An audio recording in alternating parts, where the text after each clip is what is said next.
Hi everyone, welcome to Food.Cultura.Travel. I'm here with my sister. Hi guys, how's everybody? My name is Jeanette, and you guys might be wondering why she's not next to her. I would love to be with her, but I'm in California and she's in Georgia, so that's why we're doing this virtually. Yeah, so one of the things that we decided to do, because we were having a conversation about how, we were in the month of Latinx or Latino Heritage Month, and then we were now approaching Dia de los Muertos.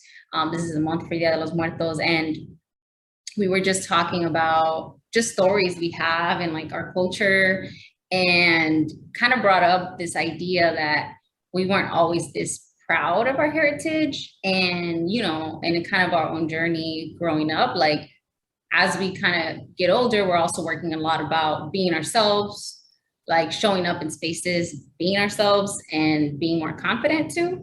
And we kind of had stories of how even as kids, we were doing things, to try to be like the other kids, which in our conversations, we realized really it was other white kids in our school. So we decided it would be great to do a video that would kind of share a couple of stories that just show like times where we were trying to be like somebody else or didn't feel comfortable being, who we wanted to be at the moment, or maybe, Right. even if it wasn't who we wanted to be, but just areas in our life where we were trying to be like others or not as proud of our heritage. So my sister had some funny stories because now we were like laughing, and she shared a story which I want her to share, that then I was like, wait a minute, I did the same thing, like I did that shit too and we didn't even know. So do you want to start, Janet, with your I mean, you could say more about you, but then also your weenie story. Yeah, no, yeah, I would like to go into the wedding story. It's funny, like I said, all this was very organically. We were just having a conversation. And I was telling my sister, I always wanted to eat outside, like, the Caucasian kids at my school. And I had a lot of little friends in my class that were Caucasian. So I said one time I decided to take my own lunch because I will always see them take their own little, it was usually like a cute little brown bag. So I took some weenies to school. And you guys, I remember this vividly. I was eating with my friend, and she took out her little, I don't remember exactly what she took, but she had her little cute sandwich. And I remember I was biting my weenie at the bottom of my Tupperware. And I was just, there was a side of me that I was so excited to be eating outside, but I had a weenie with ketchup and it was probably all cold. And through this conversation, me and my sister were like, oh my God, we kind of like went a little bit deeper and realized we wanted to be more like them. Why? I'm not sure yet. We're still like diving into, but what I do know is that I had a pin. I had to go put in the pin. They will give me lunch and I will sit inside. There was no nice trees. There was, no nice shade, nothing. So that day I made sure I ate outside and I took my weenies. So then through our conversation, my sister had a similar one. And she said she took, I'll let her tell you guys. Hey Janet, but can we clarify what weenie is? Because we were like, Oh, I don't even know that. We were like saying weenie, and then we're like, wait, is that how you say it? Because I know that's how we say it. Okay, well, I don't even know how to say it, but a I hot think it's the dog hot dog. wing. Because yeah, because it's not even the whole hot dog. It's just the sausage looking thing. Yeah, You yeah, mean? maybe we should have Googled the picture and like, yeah, most people I'm pretty sure are gonna know what a weenie is, no? Yeah, I think. I mean, I think a lot of people will because I'd be seeing like pictures on Instagram, like weenie con huevo and What stuff. you put in front of, what you put inside a Put it hot in the dog bun of bun? the hot Yeah, dog. Yeah. yeah. Yeah, maybe like you're right, the hot dog link. I don't even know actually. But yeah, I always say weenie. And then I was like, wait a minute, because I was thinking of Winnie the Pooh. But anyway, so No, okay. Let me so try to the think that. thing that when my sister told me that story, and again, like now we're laughing at it, but then there's like that side of like, we know it's also like very serious, like those things that you're kind of going through as a kid where you don't even realize it. But when she told me that story, I told her that I had a similar thing because I also wanted to eat outside, and we didn't go to the same elementary schools. My dad did put us. For me, it was in fourth grade, Janet. I don't know for you, maybe the same, right? Because Edison In didn't. fourth grade, yeah. Yeah. Our elementary school only had a third grade, and then my dad, I found out because I asked him before the call that he just, he wanted us to go to schools in a different neighborhood because his thing was like, if it's a quote unquote nicer neighborhood, then the schools are better. So that was just really his logic at that time. And so I went to a school with predominantly like white kids. Was yours también the same in Gompers or no? I don't remember, but at least my class I was in. Oh, okay. Yeah, it was mostly Caucasian kids for sure. Yeah, so Emerson was like that too. So when she told me that story, I'm like, dude, I did the same thing because I wanted to eat outside because I don't know, I guess I just did. Yeah, I had to dig deeper into like, I just remember it was like all the kids, they would take their lunch pail. Most of them came in bikes. Again, most of the kids were white kids that lived around that neighborhood. And I'm like, I want to eat outside. It just looks more fun. Really, I think more fun. That was it. Yeah. I think it just like looked more fun. And then and it's just like outdoor, like, and I took like a sopa de vaso, we call it. It's like the top ramen, but not the cup one, like the bag one. And the Maruchan. The Maruchan, yeah. But you know how last time you were asking me like who did it? I think I did it, but I don't know because I did know how to make that. But the thing is that I took it in a Tupperware that my mom had. And first of all, I put it in a bag. So the thing wasn't even that tight. So a little bit of the water came out. And then when I was gonna eat it, it was cold. It was so fat. Like oh my God, yeah. So fat. And then I just didn't even eat it. Like I didn't even eat it. And I don't even think I ate food that day because I just was like sitting down. But wait, who were you sitting with, your other friend? I didn't have friends. You did have friends. No, I'm telling you, I'm laughing at it now. But no, you had friends. I had friends, Janet, but my friends were I would have to talk to my friends from that school because, and this kind of gets like another conversation about like race and stuff, but all my friends were not actually this was Emerson. So most of my friends were the Latino kids who were the other Latino kids who were also in the class with me. It was like 3 of us in total, I think, or 4. But I didn't have friends that ate outside. Oh, I see. So yeah, so I had friends. I just I had, it was like 3 or 4 of us that were really tight. But I didn't have friends that ate outside. So I don't, that memory is a little blurry, but I clearly remember, I don't remember being outside with somebody. And if I was, I definitely remember not eating that sopa because that thing was. Yeah, I just imagine like leaving a sopa like with the water for like hours. Yeah, so I ended up going home and yeah, I think Gabby made us like, well, we're going to catch up. but that was like the one thing that we were like, dang, we both did the same thing without even knowing until we were talking about this story. We'll have to ask Pedro and Andy, see if they did that. I know, that'd be interesting. I wonder what they did. Yeah, because you're so young, you don't really know what you're doing. Everything's so organic. You're just trying to, I don't know, assimilate is the right word, but you're just trying to be like other people that you see around you, and yeah. And now, like, I do look back, I'm like, I need to look more into that because it is kind of like shady, all the kids in the cafeteria, and why can't we just eat outside too, but the other, so yeah, that's something to explore for sure. And then the other story that you shared with me, remember when you were telling me about the folklorico? Yeah, that one I was a little bit older and I had, my Hispanic friends and all that good stuff. I don't know, but now that I look back, maybe I had to do like the same thing. I was in a hip hop class and merengue and folklorico. Now we didn't have like the gym and all that stuff. My school was fairly new. Nothing compared to the schools where in our city, they had like thousands of kids. Ours didn't.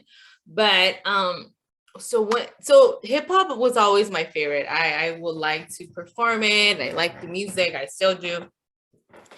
Folklorico, I liked it, but I realized I was a little bit of shame of it because one time I was chosen to perform and I, yeah, me escondí. Like I was hiding.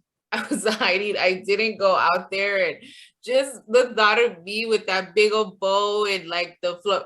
And I was good. Like I could still do the steps, but I just no, you guys, I was embarrassed. I was embarrassed. So like I said, I don't know. I was just telling my sister, I don't know if I was embarrassed. I wasn't embarrassed of me being Hispanic, but I was embarrassed of wearing that dress. I wouldn't be embarrassed now. I'll be all proud, like this is a, Mexican or, our heritage or whatever. But back then I was, so I was hiding and now I feel bad. That's why I'm making that face. But at that time I was like, oh no, I'm not gonna be seen with that dress and that bow in my high school. No way. So that was kind of like my story with the folklorico.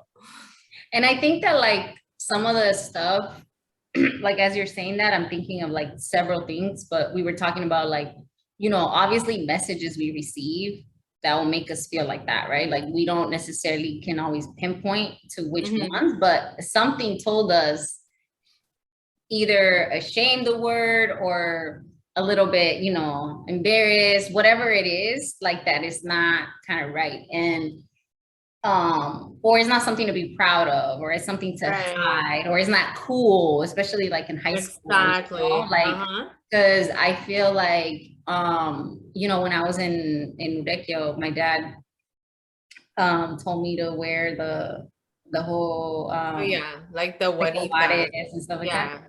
And by that time, I think I was what 25 already, and I wore it like proud, and like all the ladies are like, "Ay, que sí se puso eso," and I'm like loving it. My dad's happy, Haley did that too. Yeah, yeah. yeah. And I don't know that I would have done that, again when I was, I don't know, 13, 14, 15. I don't know. I haven't really like, you know, thought about it, but I know that by that time I was just like, and I'm still learning a lot about my culture and, reflecting a lot and trying to make sure that, because I was working with youth. I told you, Janet, I would always try to remind them they should be proud of who they are, of where they come from, Right. and I think a lot of them were, but then a lot of them would tell me sometimes, they just naturally, there's only a group of them, or they could be having teachers or other people that really don't embrace their culture. So they slowly start to kind of hide it, I guess you can say. Because I don't think, if I think about it, I don't know that I was hiding it in the house. Like we grew up, No, no, no, it no. I wasn't don't. here, I think, in like certain spaces, right? Well, you know what I So, think now that we're talking about it, like I used to visit Mexico a lot, in the summertime. And I love Mexico. Like I grew up in Mexico. What am I talking about? I came here very young. I came here when I was had just turned 5. So I was raised here, but I actually grew back home. And I will always like I did everything, guys, from riding horses, going out to the field, but I think I kind of left that back. Like I kind of feel like, okay, when I was in Mexico, this is what you do over there. But when you come here, then maybe I was trying to be more like here. Like, I don't know. So I don't think I was ever embarrassed. I think the high school thing was kind of like I would translate it more to not being cool, or I didn't want to be like with that dress. But I definitely think like in a lot of because I'm pretty sure you guys will also have a lot of stories. My sister does where we were just trying to be like another culture, but it kind of like does it make sense what I'm saying? yeah, it makes a lot of sense. And I think there's just like a lot of things to kind of, like we could stop in a lot of those and then unpack that. But it's kind of like what you're saying. It's almost like you knew, okay, in Mexico I could do these things, but in the US I have to do these things. Right. And then now as you learn more about our cultures, our heritage, our story, the history of here, it's kind of like no, like it's kind of like your mindset has changed.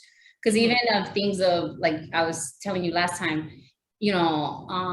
things that sometimes we saw as like a, I guess you could say like a deficit or like a weakness. Mm-hmm. It's actually like a really big strength in our culture, right? Like the fact that we're very community driven. We talked Mm-hmm. about like stuff, our parents are from, like how they Mm-hmm. unite, how they come together, Right. how everybody, I was thinking of my quinceañera, right? Like the vestido that I had, right? Like my Tio Maximo's wife, like she's the one that added all the sprinkles I wanted. And then my tia Oh, made that yes. like album by hand. Like everybody just, there's like Right. so many things Everybody that we comes have together. that we could do. And sometimes we just don't kind of embrace those things, because Right. I don't know. I don't know that as a kid I was proud, like, oh yeah, I have a tia that sews. It's like, and now I'm like, no, that's dope. That's such a strength. That's such a like a beautiful thing. And not only do they know, they like share it with you. You know what I mean? It's like Right. just kind of Right. changing our mindset and learning more about what we've been told is, like you were saying, either not cool or you should be ashamed of. And now with more information, I do feel like you can tap into that and you could like learn a lot. So it's Right. like a whole journey. And I think like we were saying, we're still learning. That kind of reminds me of the last thing I wanted to bring up with I was telling my sister that even with the whole Spanglish, I'm like really into like linguistics and stuff like that. So I think like it's funny because even though me and my sister speak Spanish, the simple fact that I know she speaks English, like, or depending on the space, right, like will determine how much we go back and forth Mm-hmm. with Spanish and English.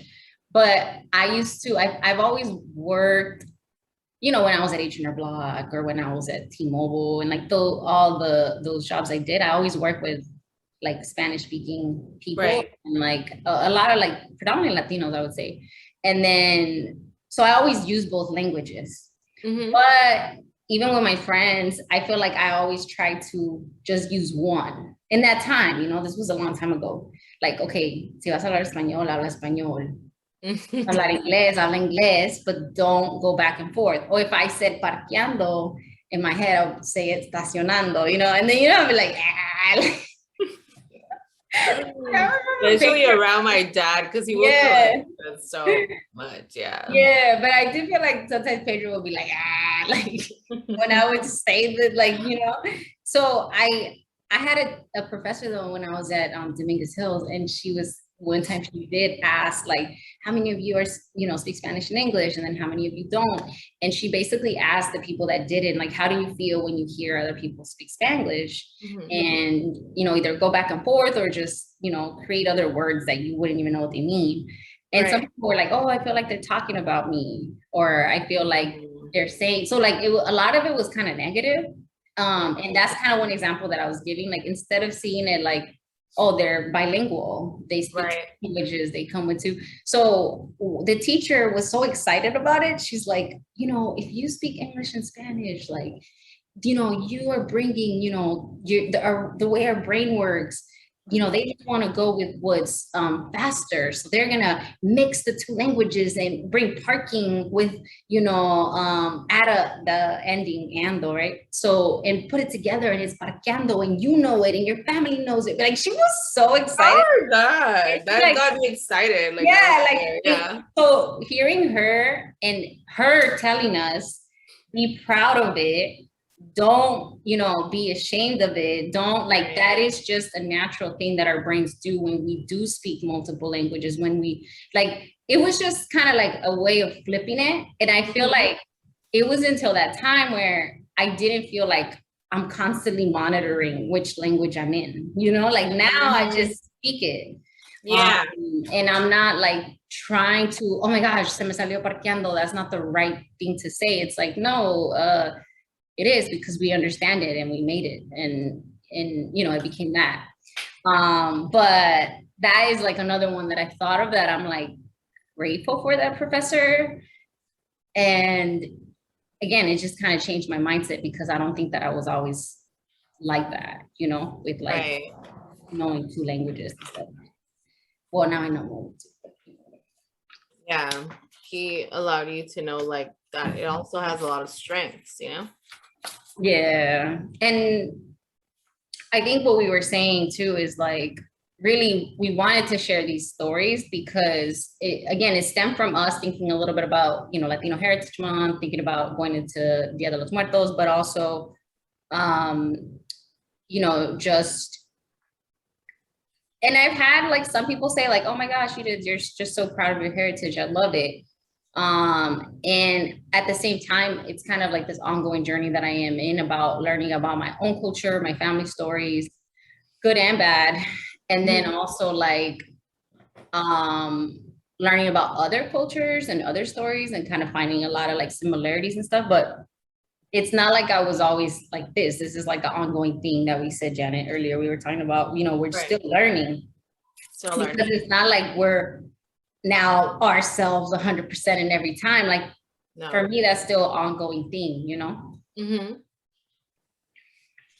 I think overall, just kind of to well, I don't know if you're gonna say something, but start to like finish it up. I think at the end of everything, these were just stories that like shape us and make us who we are. I think it's just being okay, not being ashamed and just embracing the journey that you had. And me and my sister were kind of like talking about, how has shaped us in life.